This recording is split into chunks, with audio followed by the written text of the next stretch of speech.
نحمدہ ونصلی علی رسول الکریم اما بعد۔ ایک صاحب نے پوچھا ہے کہ ٹرمپ صاحب یہ کہتے ہیں کہ جنگ کے سارے اخراجات عرب ملکوں سے ہم وصول کریں گے، تو ایسا کیسے ہو سکتا ہے؟ جواباً عرض ہے کہ 1932 میں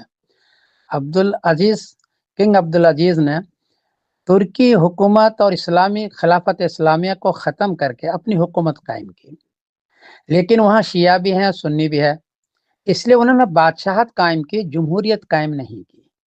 پوری دنیا میں اس وقت جمہوریت ہے، لیکن پورے عرب کے اندر بادشاہت ہے۔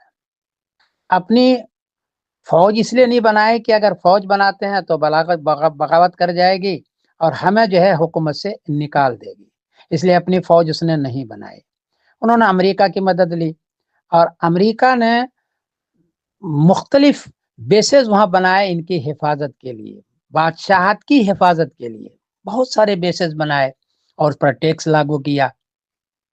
اب یہ جو جنگ کر رہے ہیں وہ بادشاہوں کی حفاظت کے لیے ہے، یہ سمجھنے کی چیز ہے، عرب کے بادشاہوں کی حفاظت کے لیے ہے کہ اگر وہ حفاظت نہیں کریں گے تو بادشاہت ختم ہو جائے گی، جمہوریت آ جائے گی۔ اور جمہوریت کیسے آئے گی؟ ہو سکتا ہے اس میں شیعہ بھی ہو اور سنی بھی ہو، اس لیے کہ شیعہ بھی بہت ہے عرب میں۔ اس لیے ساری جنگ عرب کے بادشاہوں کو مضبوط رکھنے کے لیے ہے۔